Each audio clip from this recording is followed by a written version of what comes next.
Tinder. I got banned on Tinder for telling men I was standing behind them with a loaded gun. Anytime a guy would be like, "Where are you at?" I was like, "Actually behind you with block, Kyle. Don't turn around and do not scream. I will shoot. I will." Dating's kind of rough, right? Like, you guys might be picking up on this. It's totally cool if you are. It's a fact. You can look it up after the show. I am the #1 woman in America that gets called dude on first dates. It's a little bit worse than that, though. I was on a first date a couple weeks ago. The guy got up from the table to get us another round of drinks, and he said, "Another beer, big dog?" So, ladies in the room, I was wearing an off-the-shoulder top. I think if you can see a woman's clavicle and you call her big dog, you should be sent to Guantanamo Bay.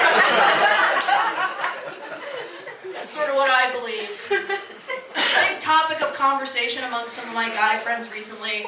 Nobody's getting enough pussy. Did you guys hear about this? Nobody's getting enough pussy. I think it has something to do with the new tariffs, but I don't know. It goes over my head, it really does. I have a tip for you, though, if you feel like you're not getting enough pussy. Have you ever tried looking, acting, and sounding exactly like me?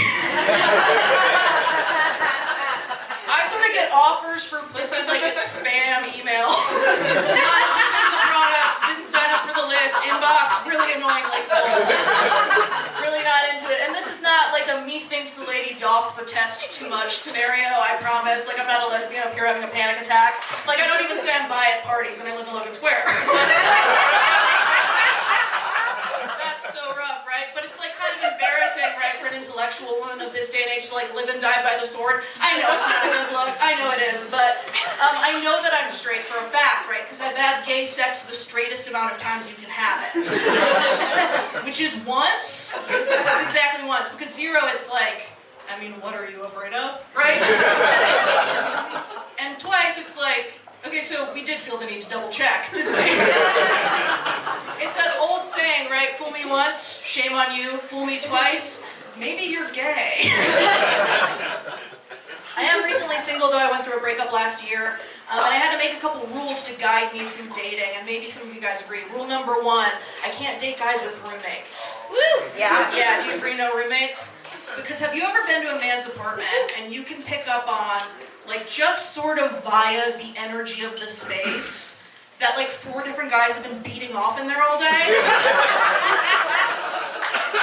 I don't like that, man. We're on the 3rd floor. It feels like we're in a garden unit. It smells like wet denim. The gravity of the space changes. I can't be there. I can't at all. Rule number 2, I can no longer have sex with gay men. I can't do it. You're thinking, Julia, that sounds really easy. Not for big dog.